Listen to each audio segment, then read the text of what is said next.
चलिए दोस्तों, आज मिडिल ईस्ट को छोड़ के यूरोप के एक बहुत इंपॉर्टेंट एंड बहुत ब्यूटीफुल कंट्री स्पेन के बारे में डिस्कस करते हैं। दोस्तों, जब हम स्पेन के बारे में बात करते हैं तो हमें क्या याद आता है? अच्छे खाने, घूमने लायक जगह, ZNMD और फुटबॉल। इसके अलावा भी स्पेन यूरोप में सबसे ज्यादा फ्री कंट्री है। लेकिन सोचने वाली बात यह है कि क्या ये फ्रीडम स्पेन के नेशनल सिक्योरिटी पे इफेक्ट डाल रहा है?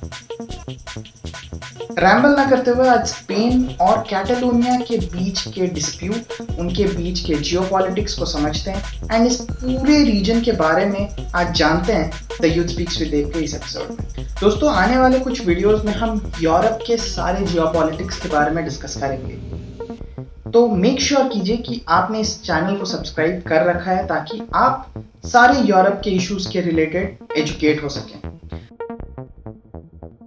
बड़ा कॉन्टिनेंट है। सिंस ये कॉन्टिनेंट इतना बड़ा है तो यहाँ के बहुत सारे कंट्रीज भी हैं, उतने ही सारे जियोपॉलिटिक्स या इश्यूज होंगे।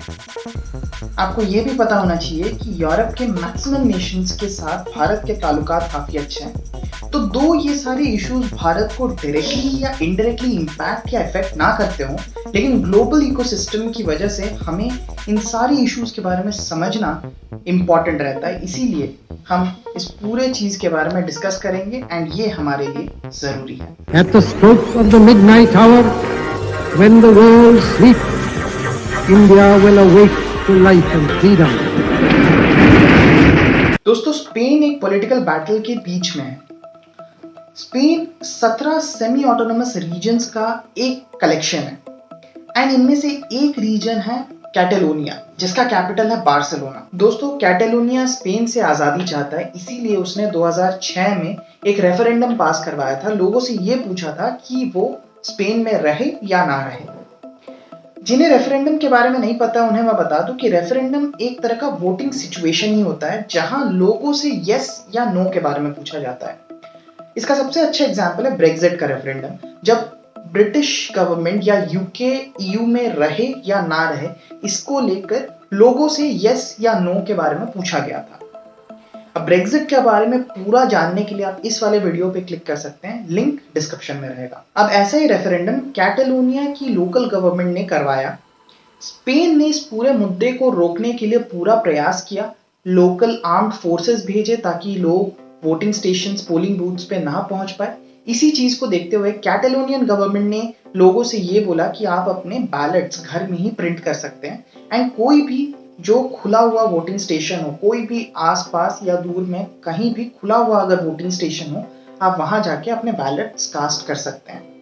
बैलेट्स कास्ट करने का मतलब होता है वोट दे सकते हैं। मैटर बहुत जल्द एस्केलेट हो गया एंड स्पेन के नेशनल गवर्नमेंट के थ्रू कैटालोनिया में बहुत सारे कैजुअलिटीज हुए।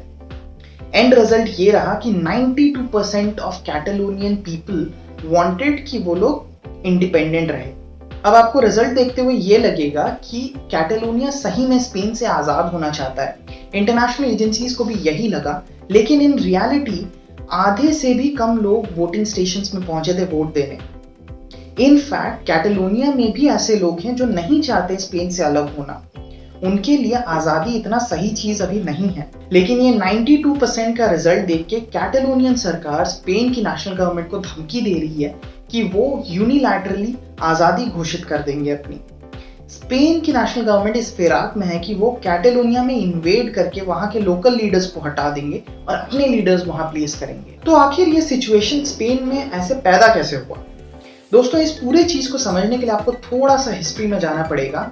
हम चलते हैं 1939 में, जब स्पेन को रूल किया जाता था एक फैशिस्ट डिक्टेटर के द्वारा जिनका नाम था फ्रांसिस्को फ्रैंको। अगर आपको फैशिज्म के बारे में समझना है तो आप इस वाले वीडियो पे क्लिक कर सकते हैं, लिंक डिस्क्रिप्शन में रहेगा। फ्रैंको ने स्पेन में रेस्ट्रिक्शंस डाल के रखी थी, जैसे no freedom of press, no democratic liberty, no political opposition.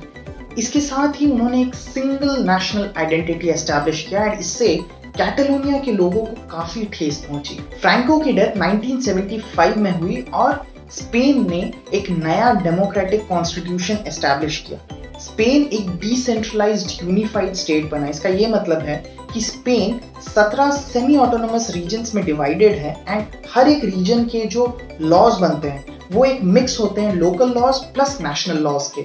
नया कॉन्स्टिट्यूशन एस्टैब्लिश करते वक्त स्पेन ने ये भी कहा कि कैटेलोनिया को भी वो ऑटोनोमस रीजन मानेगा एंड कैटलॉन एक ऑफिशियल लैंग्वेज रहेगा स्पेन में।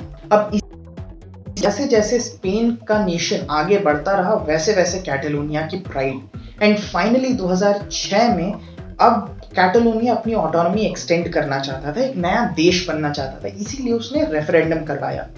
जैसे ही स्पेन की नेशनल गवर्नमेंट ये रेफरेंडम करवाने नहीं दे रही थी, कैटेलोनिया के नेशनलिस्ट्स बार्सिलोना में जाके वहां प्रोटेस्ट करने लगे। अब सिर्फ प्राइड एकमात्र रीजन नहीं था रेफरेंडम कंडक्ट करवाने के लिए, इकोनॉमिक रीजंस भी हैं। कैटेलोनिया स्पेन का one of the most prosperous regions है and more than 20% of tax revenue contribute करता है। कैटेलोनिया लगता है कि कैटेलोनिया ज्यादा पैसा स्पेनिश गवर्नमेंट को दे रहा है एंड उसके बदले में उनको वैसा इंफ्रास्ट्रक्चर, वैसा स्टैंडर्ड ऑफ लिविंग या वैसा नहीं मिल पा रहा है। ये फीलिंग और ज्यादा इंक्रीज हुई 2008 के इकोनॉमिक डिप्रेशन में। लेकिन मेजॉरिटी कैटेलोनियंस को आजादी एक सही मूव नहीं लगती है। ऐसा इसीलिए है क्योंकि कैटेलोनिया को उतना स्पेन से मतलब नहीं है जितना उसको ईयू से मतलब है एंड ईयू ने ये क्लैरिफाई कर दिया है कि अगर कैटेलोनिया एक आज़ाद नेशन बनती है तो उसको अलग से ईयू के मेंबरशिप के लिए अप्लाई करना पड़ेगा। ऐसे में उसको कई साल लग जाएंगे एक ईयू नेशन बनने में, और जब तक वो ईयू नेशन नहीं बनते और अगर वो नहीं बनते तो उनकी ट्रेड एंड इकोनॉमी पूरी तरीके से कोलैप्स हो जाएगी। अब कैटेलोनिया में आगे क्या होगा ये तो वक्त ही बताएगा, लेकिन यूरोप में बहुत सारी जियोपॉलिटिक्स एंड बहुत सारी इश्यूज छुपी हुई हैं जिन्हें हम एक के बाद एक फ्यूचर वीडियोस में डिस्कस करेंगे एंड कुछ ही हफ्तों में हम यूरोप के सारे इश्यूज समझ लेंगे। आप ये मेक श्योर कीजिए कि आप हमारे साथ बने रहें आगे के वीडियोस के लिए।